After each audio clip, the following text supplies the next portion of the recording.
Hello and welcome to the Queen Elizabeth Patient Podcast. I'm at the Proto building today and we have Emma Atkinson, our resident dietitian at the Queen Elizabeth Hospital.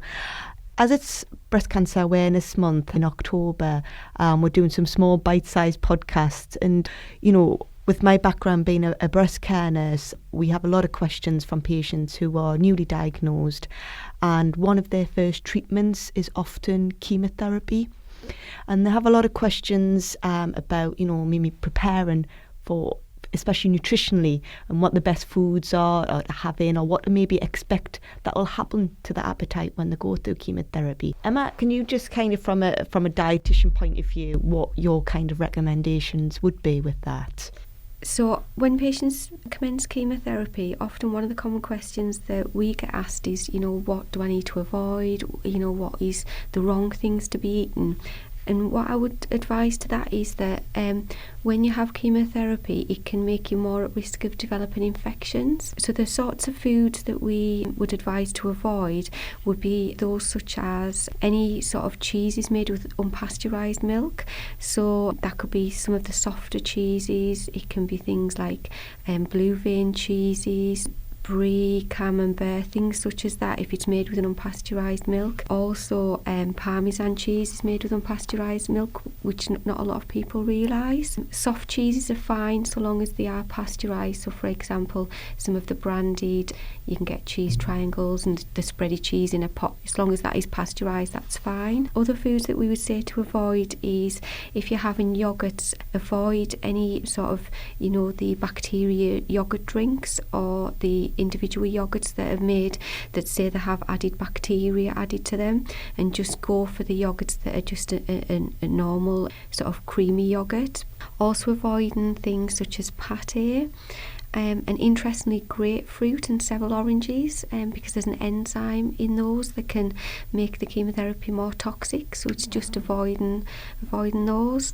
Eggs are absolutely fine so long as you get an egg that's got a lion stamp and that you cook it really well, so you make sure it's cooked all the way through, and again that's just to reduce the risk of infection. And it's things like having to change the way or adapt the way that you maybe prepare food as well, so making sure that you wash fruit and vegetables really well, you cook your meat really thoroughly so it's cooked all the way through, you have good hygiene. If you're preparing foods to store in the fridge, that you cool them down really quickly and store them correctly in the correct temperature, that you reheat foods correctly. The chemotherapy unit, I know at the QE we give a booklet, Eating During Chemotherapy, which has all of that information in, and it also talks about how you can buy food and prepare food so that you're minimising risk of infection as well. So it can be things, for example, like when you're in the shops, I always say to people, when you go to the freezer, don't grab the thing at the top of the freezer, because you never know if anyone's wandered around with that in the trolley and then put it back. Get things from underneath, get foods with a really good date, things such as that. So there's lots of information in that booklet, and also there's a lot of information on Macmillan's website on chemotherapy and what you need to avoid. And then I would say as well, another bit of advice is it's going by your own individual circumstances. So some patients would have a really good weight, they would be eating really well, and they might want to concentrate on eating healthy during treatment. For some patients, they might have lost weight, they might not be eating so well, and they might need more high calorie information. And again, that's all listed in the booklet which you'll get from the chemotherapy unit. So it's got both bits of advice in depending on which one is relevant for you. One of the questions often we get asked as well is some of the medications can cause like constipation as well, and obviously the chemo unit would help with some of the supportive medication to help with that, but often just foods can help with that as well. Is there any sort of particular foods that can kind of help with constipation? So one thing I would say is make sure you're getting plenty of fluids, because that flushes everything through, it softens your poo and it makes it easier to pass. So lots of fluids, which again is important during chemotherapy, but also trying to have more fibre in your diet or more roughage. So it's things, for example, buying, if you have bread, trying to get the wholemeal or the granary type breads. You can get wholemeal, you can get brown rice, wholemeal pasta, that again just adds a bit more fibre. Breakfast cereals, for example, Weetabix, shredded wheat, or the supermarket versions of those can be really good. Again, just to bump up the fibre a little bit. Having, fruits and vegetables, particularly with the skins and things on, can be really good for getting the additional fibre in. I know one of the patients had said that she swore by prune juice. Yes, I was just going to say, someone else has said prune juice is really good as well.